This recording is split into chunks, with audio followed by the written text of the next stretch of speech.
నీకే స్తోత్రాలు. ఈ రాత్రికాల సమయంలో నీ మాటలు మీరు నాతో మాతో మా ప్రియులందరితో కూడా మాట్లాడండి. వినగలిగిన చెవులు గ్రహించే ఉదయం మాకు అందరికీ దయచేయండి. మీ ఆత్మతో నింపి మీరే బలపరిచి సహాయం వచ్చేమని తెచ్చిన బిడ్డలకై వందనాలు. నీ మాటలు దగ్గర నుండి దూరం నుండి లైవ్ ద్వారా వింటున్న ప్రతి బిడ్డను కూడా మీరు దీవించి ఆశీర్వదించమని యేసు నామములో అడుగుచున్నాము తండ్రి. ఆమేన్. దేవుని వాక్యాన్ని మనం చదువుకుందాం. చూడండి, పరిశుద్ధ గ్రంథములో నుండి అపోస్తలుల గలతీయులకు రాసిన పత్రిక 6వ అధ్యాయం 7వ వచనాన్ని చదువుకుందాం. మోసపోకుడి, దేవుడు వెక్కిరించబడడు.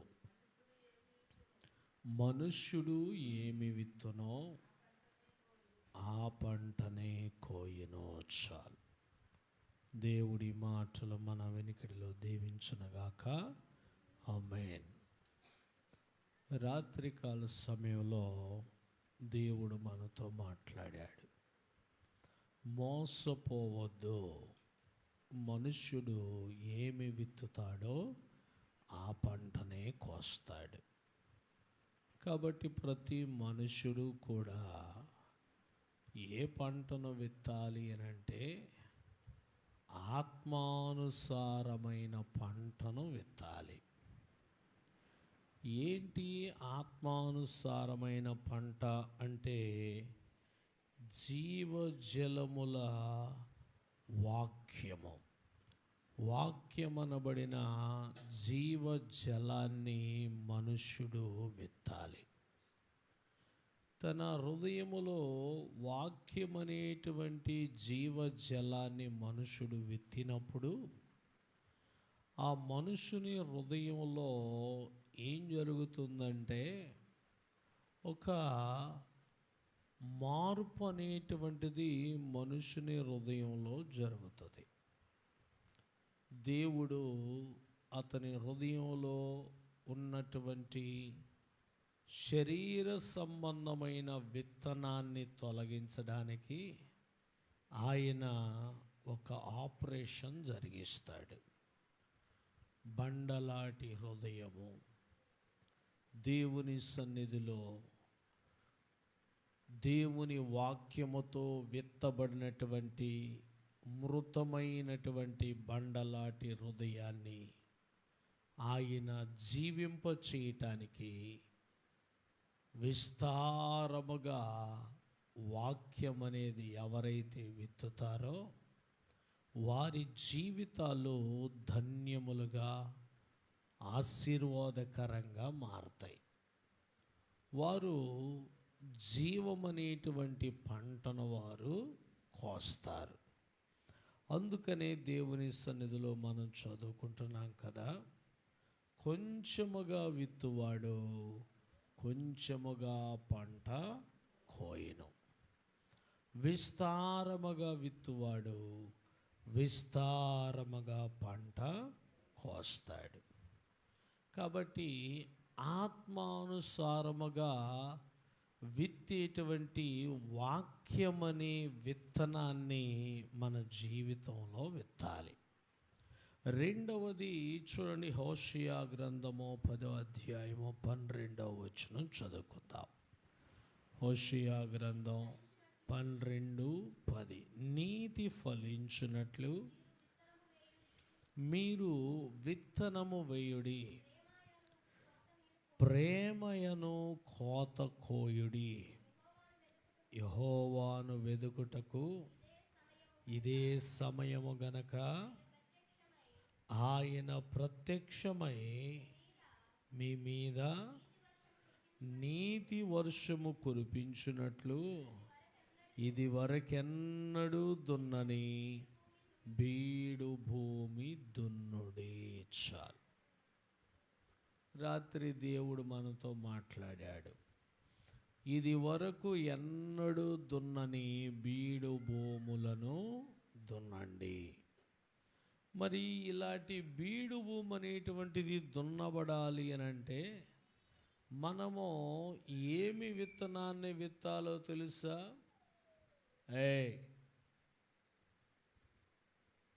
ఏమి విత్తనాన్ని విత్తాలో తెలుసా అండి?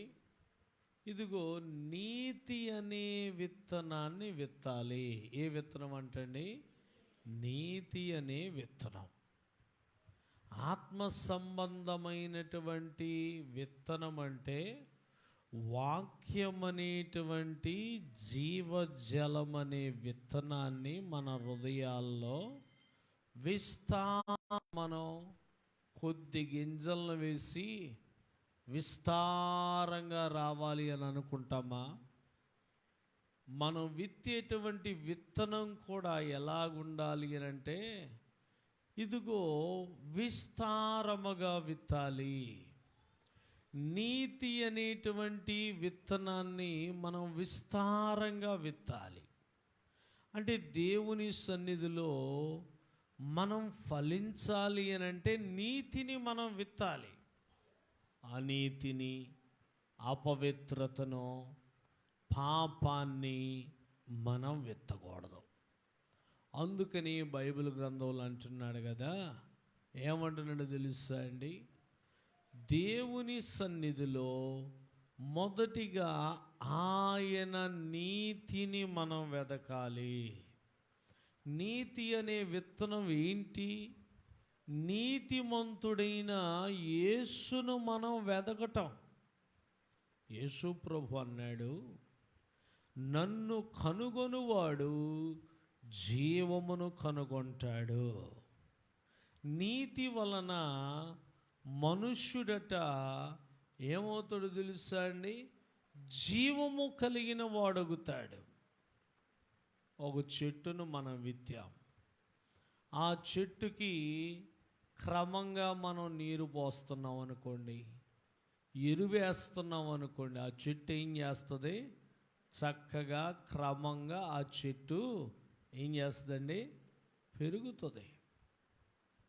ఆ చెట్టు పెరుగుతుంది, చక్కగా పెరుగుతుంది. అదే దానికి నీరు పోయికోకుండా, ఎరువేకోకుండా దాన్ని అలాగే ఉంచామనుకోండి, ఆ చెట్టు ఏమైపోద్ది? చచ్చిపోద్ది. దానిలో చావు కళ వస్తుంది. దానిలో ఎందుకు చచ్చిపోద్ది, ఎందుకు చావు కళ వస్తుంది? దానిలో జీవం లేదు. కారణం ఏంటి? అది క్రమంగా పెంచబడలేదు. ఈరోజు ప్రార్థనకి వెళ్తూ అమ్మగారు నేను మాట్లాడుకుంటా ఉన్నాం. ఏం మాట్లాడుకుంటున్నామంటే చెప్పనా? తల్లిదండ్రులు కుటుంబాన్ని చక్కగా బిడ్డలను క్రమంగా పెంచితే వారు ఏం చేస్తారండి? పెళ్ళైనా కానీ ఏం చేస్తారు? తండ్రి మాటకి తల్లి మాటకి జవదాటరు. కారణం ఏంటి? క్రమంగా పెంచాలి. ఇప్పుడు యాప చెట్లు పెంచేటప్పుడు అవి వంకరగా పెరుగుతున్నాయి అనుకోండి, ఏం చేస్తారు? ఆ ఇంటి వాళ్ళు ఏం చేస్తారు చెప్పండి అమ్మా? దానికి ఒక కర్ర కట్టడం. కొంతమంది ఏం చేస్తారంటే దానికి ఎంట్లు చుడతారు. చూసారా, గమనించారా? ఎంట్లు, వరిగడ్డి ఎంట్లు చుడతారు. ఎందుకంటే అది చక్కగా తిన్నగా పెరగటానికి. అంటే క్రమంగా మనం లేకపోతే, క్రమంగా నీతి అనే విత్తనాన్ని మనం విత్తకపోతే, క్రమంగా ఆయన జీవాన్ని మనం కనుగొనకపోతే, మరి మనం ఏం కనుగొంటున్నాం? అక్రమంగా మన జీవితాలను పతనం చేసే మరణాన్ని, మృతతుల్యమైన దాన్ని మనం కనుగొంటున్నాం. మృతతుల్యమైన దాన్ని మనం కనుగొనటం వల్ల లాభం ఏంటి? దానివల్ల మనకి ఏం మేలు కలుగుతుంది? మృతతుల్యమైనది కనుగొంటే మనకి ఏం దొరుకుతుందంటే మృతమైనటువంటిది మనకు కనపడుతుంది. ఏమండి, మీకు వివరంగా చెప్పనా? మీరు ఎలుకలకు మందు పెట్టారనుకోండి, ఏం వెతుకుతారు? బతికిన ఎలుకని ఎతుకుతారా, లేకపోతే చచ్చిపోయిన దాన్ని ఎతుకుతారా? ఏమండి, చచ్చిన దాన్ని ఎదిగితే ఏం దొరుకుద్ది? బతికిన ఎలుక దొరుకుద్దా? చనిపోయిన ఎలుక ఇంకా ఏం దొరుకుద్ది చెప్పండి? శ్వాసన కొట్టే ఎలుక దొరుకుద్ది కదా. ఏమండి, ఏం దొరుకుద్ది? పురుగులు పడిన ఎలుక దొరుకుద్ది. అప్పటికి అది చచ్చిపోయి 4 రోజులు అయింది కదా. అంటే మృతమైన దాన్ని వెదిగితే దాని పరిస్థితి ఏంటో మీకు అర్థమవుతుందని నేను ఉదాహరణగా చెప్తున్నా. అదే యేసు నీతిమంతుడు. ఆ నీతి అనే విత్తనాన్ని విత్తి మనం నీతిని కనుగొంటేనంట, వెతికితేనంట మనకేం దొరుకుతుంది? జీవం దొరుకుతుంది. అందుకనే మీరు ఫలించున్నట్లు నీతి అనే విత్తనాన్ని మీరు విత్తాలి. నీతి అనే విత్తనం ఏంటో తెలుసా? విత్తటం దేవుని సన్నిధిలో బీడు భూమినంట ఏం చేయాలి? దున్నాలి. బీడు పట్టిన భూమి, ఆ భూమిలో ఏముంటాయి చెప్పండి? ఏముంటాయండి? మొండ్ల తొప్పలో, గచ్చ పొదలో, పిచ్చి కంప, ఏమండి, రాళ్ళు. ఇక ఇది లేదు అంటానికి వీలు లేదు. నిజంగా మనం ప్రభు శరీరం దగ్గరకు వస్తున్నామంటే మన యొక్క హృదయములు బీడు పట్టినప్పుడంట దానిని ఏం చేయాలో తెలుసా? నీతి అనేటువంటి విత్తనము విత్తి దాన్ని మనం దున్నాలి. ఆ నీతి అనేటువంటి ఆయుధముతో, ఆ విత్తనముతో మనం దున్నాలి. ఏంటి ఆ ఆయుధం అంటే? యేసు ప్రభువే. అప్పుడు మనం ఫలిస్తాం. అప్పుడు మన కుటుంబాలు ఫలిస్తాయి, ఫలభరితంగా ఉంటాయి. ఏమన్నాడు ఇంకక్కడ? మీరు గనక ఆత్మ సంబంధమైన నీతి అనే విత్తనాన్ని మీరు ఫలించినట్లు విత్తితేనంట ప్రేమనే పంటను కోస్తారు. హల్లెలూయా. ఈ నీతి అనే విత్తనాన్ని విత్తకోకుండా ప్రేమనే పంటను కోయాలంటే ఎక్కడి నుండి వస్తుంది? ఏమండి, నీతి అనే విత్తనము చేత బీడుబడినటువంటి భూమిని యేసు ప్రభు యొక్క సహాయము చేత, శక్తి చేత, బలము చేత, ఆయన ఆయుధము చేత మనం దున్నకపోతే ఏమవుతుందో తెలుసా అండి? భూమిని దున్నేటప్పుడంట భూమి బాధపడుతుందనుకుంటే భూమి పంటేస్తుందా? ఏమండి, ఒక మాట చెప్పనా? ఒక బిడ్డ తల్లికి పుట్టిన బిడ్డని ఏమంటారు? కడుపు తెంచుకొని ఏం చేశాను? నేను నిన్ను కన్నాను అంటారు. కడుపు తెంచుకొని నేను నిన్ను కన్నాను అని అంటారు. ఇదే సాదృశ్యం. భూమిని చీలిస్తే కానీ భూమిలో నుండి ఫలం అనేది రాదు. అది చీల్చకపోతే, అది బాధపడింది అనుకోండి, పంట వస్తుందా భూమిలో నుండి? రాదు. ఇప్పుడు శిల్పం ఉంది. ఒక అందమైన శిల్పం తయారు కావాలనంటే ఆ శిల్పాన్ని చెక్కేవాడు ఏం చేయాలి? సుత్తి తీసుకొని ఉలితో ఏం చేయాలి? దానిని చక్కగా చెక్కాలి. ఆ బండ, ఆ రాయి అమ్మో నాకు గాయం కలుగుతుంది, నాకు నొప్పి పుడుతుంది, నాకు బాధ కలుగుతుందని అంటే సుత్తి దెబ్బకి ఆ రాయి శిల్పంగా మారిద్దా? మారదు. ఈ రాయి ఏంటికి మనకి ఇక్కడ అడ్డం? దీన్ని తీసుకెళ్ళి ఊరొకడ పడేయండి అంటారు. అదే ఆ రాయి శిల్పంగా చెక్కామనుకోండి, ఏం చేస్తారు? ఇంట్లో తీసుకొచ్చి అందంగా షోకేస్ బొమ్మల్లాగా పెడతారు. ఏమండి? అదే ఒక శుద్ధరాయిని తీసుకొచ్చి పెడతారా? పెట్టరు.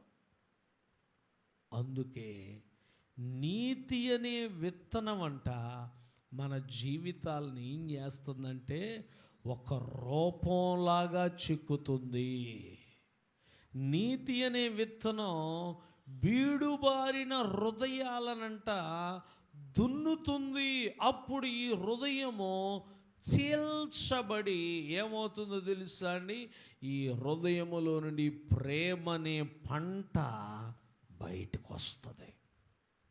అమ్మో నన్ను ప్రేమించట్లేదు, నన్ను ప్రేమించట్లేదు, నా పిల్లలు నన్ను ప్రేమించట్లేదని మనం అన్నాం అనుకో, ఏమవుతుందో తెలుసా? దేవుని సన్నిధిలో వారిని నీతి అనే విత్తనము విత్తి వారిని ఏం చేయాలి? వారు బాధపడ్డా, వారు గాయపడ్డా, వారికి నొప్పి తగిలినా ఏం చేయకూడదు? దయ చూపించకూడదు.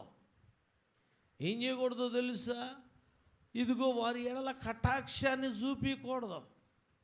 అందుకే పలుమార్లు దైవజనులు ఖచ్చితంగా దానికి మరొక పర్యాయ పదం ఏంటో చెప్పనా? కర్కశంగా. ఎప్పుడన్నా మీరు కళ్ళల్లో సొంటి పాలు పోసుకున్నారా? ఎట్లుంటాయి? చల్లగా ఐస్ గడ్డ కూలింగ్ ఉన్నట్టుంటాయా? ఏమ్మా ఎట్లుంటాయి నామణం గారు? మీరు పోపించుకోలేదా? ఎట్లుంటాయో తెలుసా? మంట. ఆ కొద్దిసేపే ఆ మంట, కానీ నీ ఒంట్లో ఉన్న వేడంతా దెబ్బతో బయటకు వస్తుంది అంతే. అది కొద్దిసేపే నొప్పి, ఆ మంట కొంచెం సేపే. కానీ ఇక కళ్ళల్లో నుండి ఏమవుతాయి? పొగలొచ్చినట్టు ఒంట్లో ఉన్న వేడంతా కూడా ఆవిరిలాగా బయటకు వచ్చేస్తుంది. సింపుల్ పద్ధతి అన్నమాట మన ఒంట్లో వేడి తగ్గించుకోవటానికి. మరి దాన్ని మనం నిరాకరిస్తే ఈ వేడి వలన అనేకమైనటువంటి పరిస్థితులు మనలో ఉంటాయి. అనేకమైన పరిస్థితులు మనలో ఉన్నప్పుడు ఏం జరుగుతుందో తెలుసా అండి? చాలా నష్టపోతాం. అందుకే ప్రేమ అనేదంట బయటకు రావాలి అని అంటే ఎంత కఠినమైనటువంటి పరిస్థితినైనా ఏం చేయాలో తెలుసా? దేవుని సన్నిధిలో దాన్ని ఎదుర్కోవాల్సిందే. అబ్రహాము అలాగే ఎదుర్కొన్నాడు. సొంత కుమారుణ్ణి ఖడ్గం పెట్టి చంపాల్సి వచ్చింది.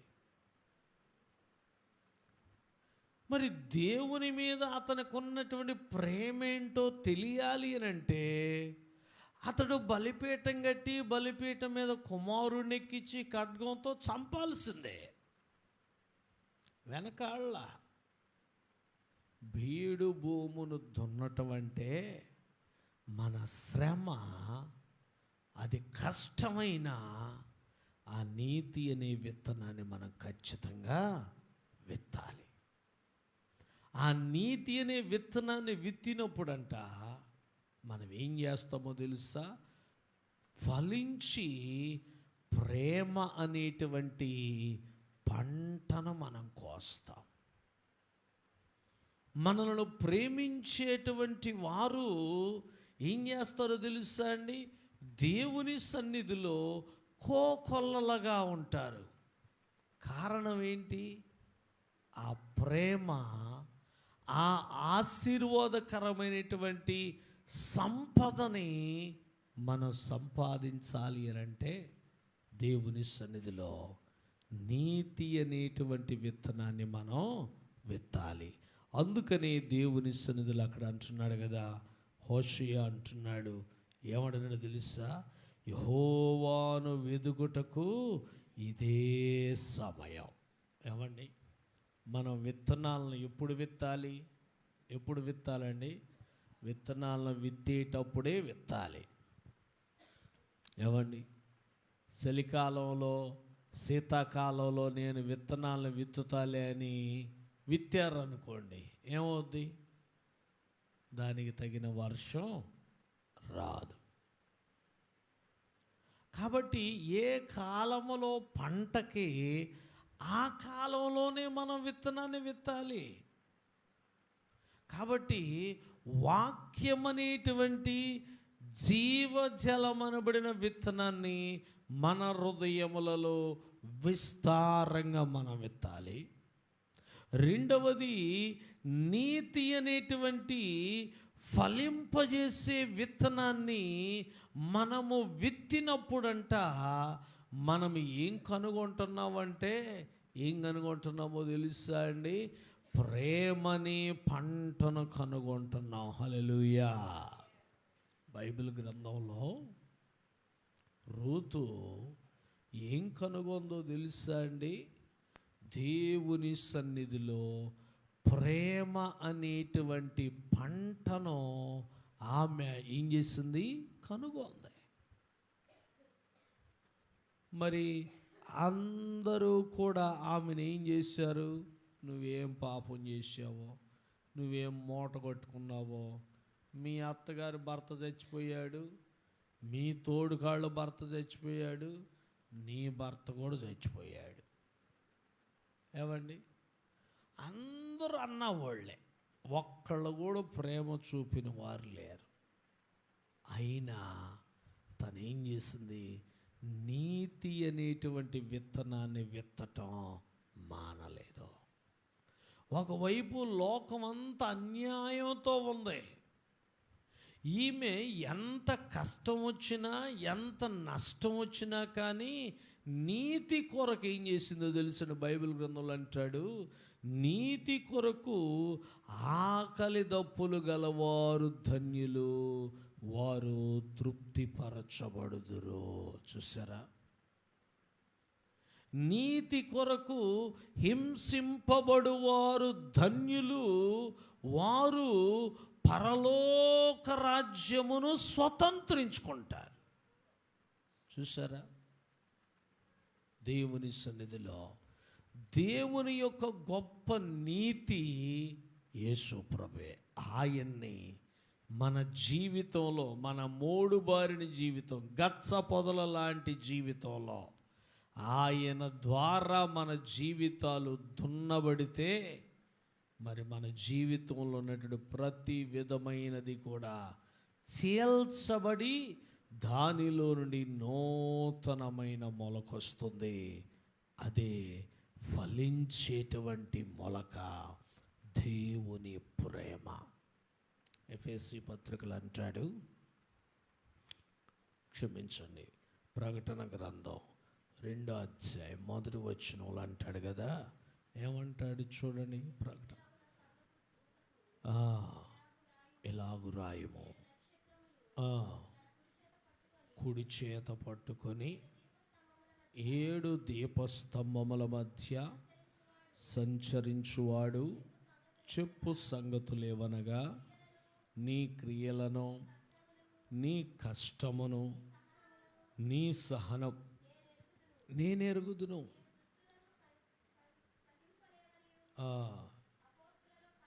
ఎన్నో వచనం చదువుతున్నారమ్మా? 2వ అధ్యాయము 4వ వచనం చదవండి. అయినను మొదట నీకుండిన ప్రేమను నీవు వదిలితివని నేను నీ మీద తప్పు ఒకటి మోపవలసి ఉన్నది. నీవు ఏ స్థితిలో నుండి పడితివో అది జ్ఞాపకము చేసుకొని మారు మనసు పొంది ఆ మొదటి క్రియను చేయుము. అట్లు చేసి నీవు మారు మనస్సు పొందితేనే సరి, లేని ఎడల నీ యొద్దకు వచ్చి నీ దీపస్తంభమును దాని చోటను నేను చేస్తా, తీసివేస్తా. చూసారా, నీతి అనే విత్తనం ఏంటి అని అంటే, మనం ఫలించడానికి మనలో దేవునిని, జీవాన్ని మనం కనుగోవటం, జీవాన్ని వెతకటం. నన్ను కనుగొనువాడు జీవాన్ని కనుగొంటాడు. ఆయన నీతిమంతుడు. ఆయన కనుగొంటే నీకు జీవం దొరుకుతుంది. ఆయన ద్వారా బీడుబడినటువంటి భూములను నువ్వు దున్నితేనంట ఏమవుతుందో తెలుసా? ఆ భూమి చేల్చబడి నూతనమైన మొలకొస్తుంది. అదేంటిదంటే ప్రేమ అనేటువంటి పంట. ఆ ప్రేమ అనే పంట నీలో లేకపోతే ఏమన్నాడు? మొదట నీకుండిన ప్రేమను నువ్వేం చేసావు? వదలతి. First love. ఏమండి? మొదటి ప్రేమ. దేవుని సన్నిధిలో ప్రభు నెరిగినాక యేసు ప్రభు యొక్క నీతి విషయంలో ఎంత ప్రేమ మనం కలిగి ఉన్నాం. ఇప్పుడు ఎంత ప్రేమనే పంటను సంపాదిస్తున్నాం. అందుకే మొదట నీకుండిన ప్రేమని విడిచిపెట్టావు గనక నీవు దాన్ని మరలా సంపాదించు. ఏం చేసి? కష్టపడి బీడు భూమిని దున్ని నీతి అనే విత్తనాన్ని విత్తి, నిన్ను ప్రేమించేవారున్నా లేకపోయినా, నిన్ను ద్వేషించేవారున్నా సరే, ఏం చేయాలో తెలుసా? ప్రేమ అనేటువంటి పంటను నీవు కొయ్యాలి. అది సంపాదించాలి అనంటే నీతిమంతునిగా, నీతిమంతురాలిగా మొదట ప్రేమను నువ్వు చూపిస్తే చాలు. నీవు కలిగి ఉంటే చాలు. అందుకని నీ క్రియలు నాకు తెలుసు, నీ కష్టం నాకు తెలుసు, నీ సహనం నాకు తెలుసు, నీ దగ్గరున్న మంచి గుణ లక్షణాలు తెలుసు. కానీ నీలో ఏమి లేదంటే మొదటి ప్రేమ లేదు. అందుకే దేవుని సదులు అంటున్నాడు, నీతి అనే విత్తనము మీరు ఫలించినట్లు విత్తి ప్రేమనే పంటను కోయండి. అప్పుడు ఎంత బీడు భూమినైనా ఏం చేస్తారు? సులభంగా దున్నేస్తారు. దానిని చేల్చగలుగుతారు, దానిని కరిగించగలుగుతారు, దానిలోని నూతనమైనటువంటి సంపదను తేగలుగుతారు. మరి అలాంటి గొప్ప కార్యాలు దేవుని సన్నిధిలో చూడాలి అనంటే దేవుని ఎదుట ఆ నీతి అనే విత్తనమును విత్తి ఫలించినట్లు ప్రతి ఒక్కరు కూడా ప్రేమ అనేటువంటి పంటను కోయుటకు సిద్ధపడుదురుగాక. ఆమేన్. మోకరించుని ప్రార్థించుకుందాం. దేవుని మాటలు మనం విన్నాం. దేవుడు మనతో మాట్లాడాడు. మరి ఇంతవరకు దేవుని మాటలు మనతో మాట్లాడి ఉన్నారు. దేవుని మాటలు విని మనం ఎలాగుంటున్నాం, మన జీవితం ఎలాగుంటుంది? నోరు తెలిసి ప్రార్థన చేయండి.